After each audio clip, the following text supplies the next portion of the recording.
Hi guys and girls, Rose Burnett here from Mind, Body, Soul Balance, and today's daily inspiration is how do you release X's from your life. Often we're not talking about releasing X's from your life, we're often talking about releasing X's from your heart space, your chakras, the attachments you've got, the things that you're recycling through in terms of memories, whether you've recently broken up with someone, whether it's been a while, whether you're still pining over someone and you haven't let it go. This video is for you, yeah? So what happens when we don't release attachments? Not only am I a transformational coach, I work in the mind, body, soul balance area, yeah? I also do a lot of energy healing with people, and from all around the world, yeah? I do a lot of distance Reiki energy healing. People ask me, how do you know how to do that? Well, for me, I guess what I've come to learn about myself, apart from being trained in Reiki, right, is that my divine gifts and talents is the ability to tap into universal light source energy, right? I can tap into anybody's soul light, doesn't matter where you are in the world, in terms of energy healing and cleaning out the chakras and rebalancing, revitalizing the chakras, cutting attachments and cords that are attached to you. From negative life experience, it can be people attached to you, their energy attaching onto you and holding on to you, right? It can be you holding on to other people's energy. How do we do that? Through our emotions, where we hold people in our chakras. Often it's the heart chakra and the sacral chakra, yeah. Things that we keep recycling through, things that we keep holding on to in terms of energy, right? I can honestly say to you, in terms of people that have been stuck with attachments, is I worked with somebody that had hardly ever released themselves from exes relationships, right? And in terms of that experience, while I don't want to share a lot of personal information about that client, right, is that that person's chakras were totally blocked with attachments, right? So how do you function at that level? You don't function very well at all in terms of trying to get into new relationships, because everything's clogged, yeah. And it took quite a lot to release those attachments. And sometimes what I'll see as an energy healer is I'll see holes in the chakra, right? It doesn't happen very often, which requires a lot of divine assistance from very high, I'm going to say high up in terms of master healers to come in and help me as well from the angelic realm to heal those chakras, right? So I guess the important message in that is not to continually hold on to exes, whether you're just keeping in contact with them, whether your energy, you're recycling through stuff about, wishing that they were back in your life or thinking about them. When you do that, you clog yourself up. You clog your chakras up, you clog your chi energy up, and it can create long-term, particularly not only emotionally, mentally, but also within your body, issues, right? And yeah, for me to see that in terms of healing, I was like, wow, you have no idea in terms of your chakras what you're doing to yourself, right? So it's super, super important to release yourself from things. What else does it do? It doesn't allow, when you're trying to go into a new relationship, for you to be totally open with the next person that you allow into your life, right? Because you've got somebody else sitting in your heart chakra, or they're sitting in your sacral chakra, which is all your emotions and stuff from the past you're still hurt over. You might be resentful about, angry about, right? When you've got all of that stuff, one, it projects out into your aura. People can see it before you even open your mouth, right? They can just feel your energy of it. But also you start comparing that new person with the other person that you might be pining over or that you had a relationship with, or you can brew, you might be putting walls up around yourself because of what's previously happened to you, trust issues, all sorts of things. And it's totally unfair on the new person coming in because you can constantly comparing them with the other person, guy or girl, right? Your heart space might be somewhere else, but you're trying to create a new relationship with someone. Often what you do is attract someone straight to you, right? That's got their heart space somewhere else too. You're both drawn to each other, right? Because you put that energy out and you've just drawn it to you, right? Be mindful of that. So, if you are looking in terms of, if you do want to move on and you do want to have a great love relationship, and if you're constantly somebody that doesn't give yourself that time in between relationships, like you're literally hopping from one to the next because you're feeling emotionally needy, you need that emotional connection, that intimate connection, right? And you never clean your stuff up. Can you imagine how clogged your body is, your chakras are, your chi energy is, your aura is, with all of the stuff you haven't cleaned up? right? It's super, super important to get that stuff out. So how do you release exes from your life? Well, really we're talking about, it's not physically, we're not talking about physically, right? We are in terms of your physical body, right? Often your ex is already out your life, yeah? It's you that's not let them go. You know, if they're still trying to contact you, well, then that's up to you how you're responding to that. If somebody's continually contacting you, you can stop that anytime you like, right? By just being honest and going off, moved on, right? That's about putting boundaries in place with people. In terms of your physical body, your chakras, your emotions, how do you release your ex? Let's talk about emotions. So there's two types of emotions there. One, there's the emotion where you're healing from a breakup. That can be traumatic and sad, yeah? You've got to allow yourself to go through that period of grief, because that's what it is, grief. You've lost someone out of your life that you were close to, right? Whether it was your choice or not, yeah, you've still got to deal with the grief and the sadness from that. It could also be anger and resentment you're dealing with, right? Anger and resentment is from deep hurt. Yeah, it's often not about frustration with someone, it's from deep hurt. So you've got to take that time to release the sadness and the hurt out of yourself, yeah, your heart space, out of your emotions. That takes a while. Give yourself that time, yeah. So what's the other step? Well, the other thing is your mindset, right? So we can continually recycle through stuff. Scenarios that play out. I wish it went this way. I wish it went that way. It can be a traumatic thing, particularly if somebody's cheated on you, right? It can be something traumatic in terms of arguments or whatever it is, stresses that you wished were different but weren't different. But you can recycle through those. That's trauma, right? But it can also be yourself holding yourself stuck in those thought processes. There can be a payoff for doing that. If you're somebody that's recycling through shame and guilt, there's a payoff in there for you, right? The payoff is that the more you hold on to that, the more you feel that you're not worthy of love, right? You keep telling yourself, I'm not worthy of it, I'm shameful, guilty over something I've done or not done, right? I don't deserve love in my life. That needs healing, right? You're holding on to it. Let it go. You absolutely deserve to have a beautiful love. Some of the stuff where if it's guilt and shame can be karmic stuff that you've grown up with, right? That's something else to tackle. And in terms of your mindset, so when an emotion or a memory triggers from an ex, from a situation like that, even if you're pining over them, right? It's being consciously aware that it's come up for you and you're telling yourself the same old story. This is called mindfulness practices, yeah? And you've got to pull yourself up and go, do I really want to keep recycling through this? Because you can spend so much energy, right? Living in the past, recycling through stuff rather than living in the present. So much energy. You can waste so much of your life, so much of your daily existence in that space when you start realizing how much you do in it and how much you're not living your life day to day. Often they're not in your life for a very good reason. One, you trusted your intuition. They weren't doing the right thing by you, going against your values. They just weren't showing up in life like in a healthy way that was healthy for you. It can be that you were on the receiving end of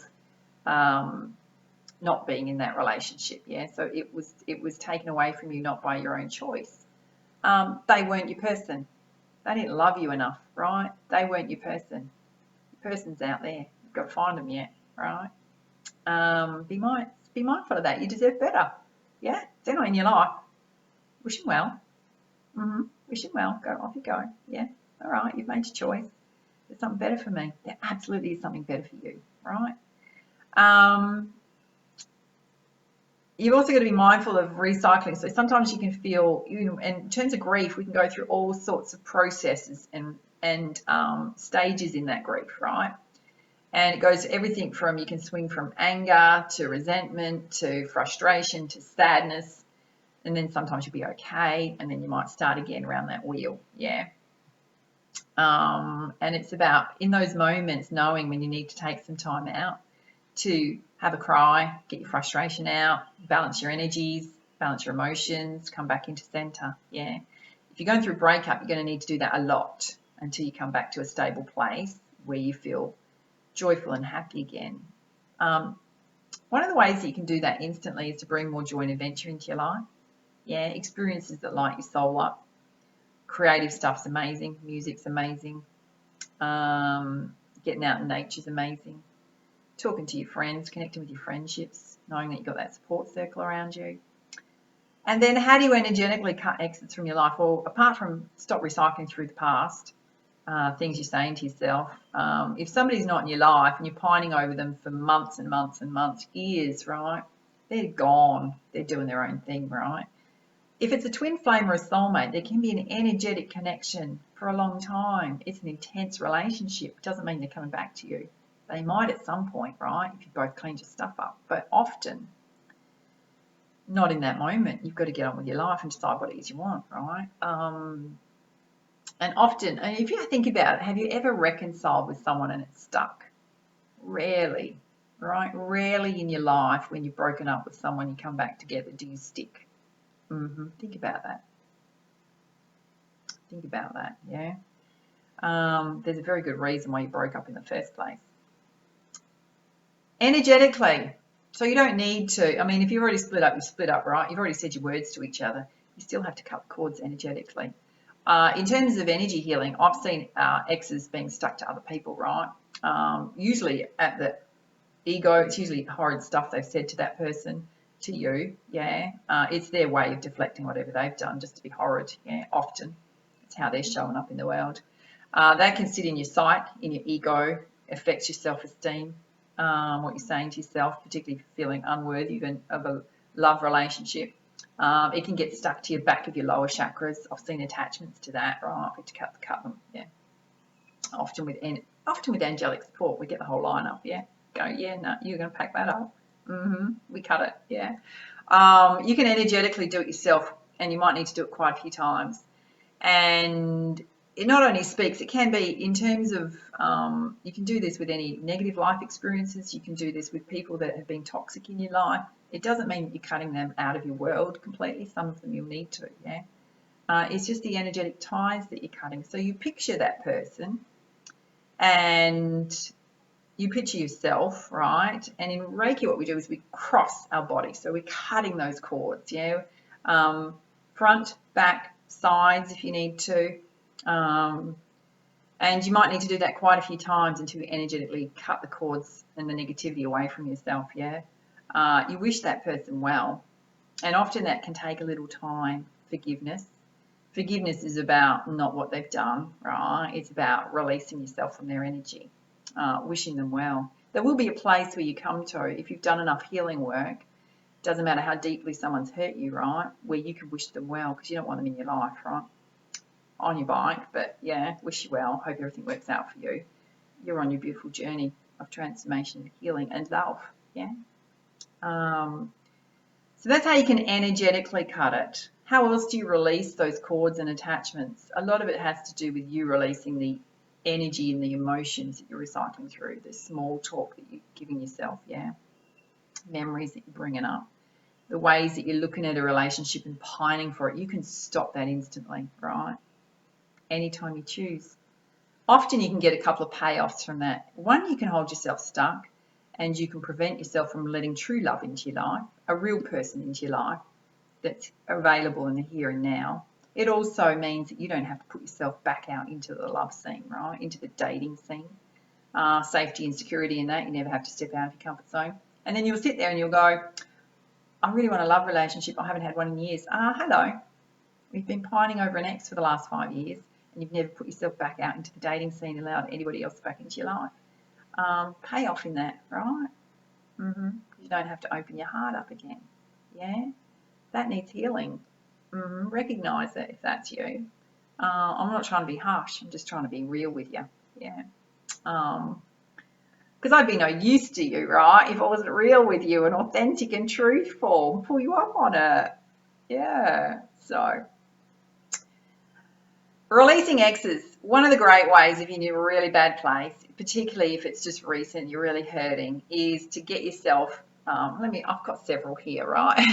Mostly mine are for writing notes about my work stuff and what I'm doing. Get yourself a journal, right? I used to get really big ones because I used to write a lot of notes because, in terms of myself, my last husband cheated on me, right? So, and I'd not experienced dare I say that, to that level from anyone really.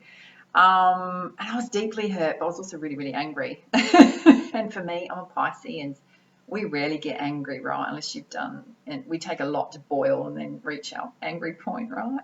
But I had to get it out of my system, and I spent quite a few months just journaling. And some days it would just be about how much I love the world, how much I love myself, reminding myself about what I wanted to achieve in life. And then there'd be other points where I just needed to vent. And costs you about, $3 for a book and a pen. Vent as much as you like. Say whatever you goddamn like, right? Some of them I thought I might need to burn these if anybody gets hold of them. That was pretty bad. But they're not for anybody else to see, right? It's about emotional release. It's about getting your feelings out. You don't want to laden your friends with all of that stuff. They've heard it once, twice, 3 times. Don't push that onto them. That's your journey to release and heal from, right? And it's a great practice. And then once you get through all that, you'll start writing in terms of the things that you so want to draw into your life. It totally switches, right? But there's that hurt that you need to get out of your body, the anger, whatever it is for you that you need to get out of your system, right? It's the healthiest thing you can possibly do. Getting out in nature, I cannot recommend how amazing that is for releasing. I still do it as mostly probably 3 or 4 times a week, just to deal with daily stresses in life. First half of my walk is releasing any stresses, doesn't matter what it is. Second half is all about focusing on what it is I want to achieve in life, or it's just enjoying the beauty around me, bringing myself back into a higher state of vibration. Music's amazing. There's so many things that you can do that help you come back to a state of wholeness, But the first steps, if you're struggling with releasing an ex, is to energetically cut them from your system, your aura, your chakras. It's also about learning the lessons within that so that you don't keep recycling through it and repeating through it every single relationship. There's a lesson in there for you, whether it's you didn't trust your instincts, your intuition, you ignored red flags, something about how you're showing up in relationships that's derailing them, the people that you're attracting to you. There's all sorts of things to learn, always something in there, particularly if it's a soulmate or a twin flame. Absolutely a learning in there for both of you. And a lot of that stuff can be karmic, but it's also about sorting through it and becoming, when you heal all that stuff, bring it to the surface. It can take a while, right? Come back to this beautiful place of wholeness. When you become whole, empowered, strong, you love yourself, that's what you draw to you. Someone like that to you. The reflection, mirror reflection. If you want to learn more about that, I am putting together a deep karmic healing package. It'll be out in the next couple of weeks. I'm working on it right now. Patience, it's coming. It'll be a lot of video content. There'll be, I think, be an e-guide as well to go with it. It'll be an online course on my website. If you want to pre-register for that, just to find out when it's going to be released, I'll pop the link on here. Go check it out. It tells you what's included, but it can help you enormously with a lot of this stuff. So I've often been down the same path that you have. A lot of it's about mind, body, soul balance. Coming back to wholeness. All right. Much love, much light. Namaste.